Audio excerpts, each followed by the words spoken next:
Panmu. Gelem ora tenan, Yo karena cemburu. Oh. Cemburu. Ngomong ya omong ngono lho. Alah, aku kok berblisik-blisik. Ya ta, tak ono karo nyepele sampean Mas. Iki jenenge. Iki jenenge musuh dalam selimut iki. Nek nyen sewu nek kono mau ngejak duet apa dhewe terus kuwi kurang tepat. Wah. Terus tepatnya apa? Tepatnya ngene, lho. Ahai. Alah. Ancen siluman ketunggeng cok iki terus tanduk resit. A minor Mas. Lho Mas Oh sampean. ya bilang A minor barang. Sampeyan iki wong lanang iki kudune bres karo ngono wis ra kena. Iki jenenge combe to jan. Ora ngerti keadaan piye kuwi sing ditenteni sapa.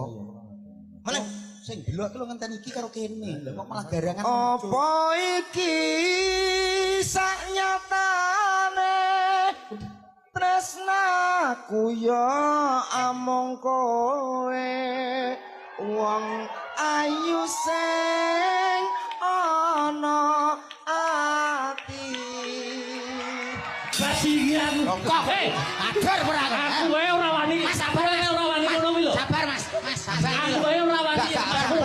Sabar. Boten ngono, Dok. Mas Boten ngono, Dok. Pak Bupati. Piye to? Gak kena dietet-etet. Lah timbang Kurang ajar. lah timbang terjadi perselisihan aja terlalu ngono. Kowe ora ngerti rasane Mas Akbar. Apa? Kaya gendong gabus, penting. Mangano. Penting ora kaprah kok. Awake iki lho kok. Iya ta? Iya. Lagi ngono wae iki wis iki aku apa ta ya? Tujuanku siji. Iya. Membuka mata. Buka mata piye? Biar mempertimbangkan lagi bahwasanya di bojo seniman tur meneh sinden larise kaya ngene iki abot sanggan ngono lho bar. Lah kok anu kurang ajar. Iki sabar Mas. Weh. Weh ya ampun, kuwi tisu apa wong to?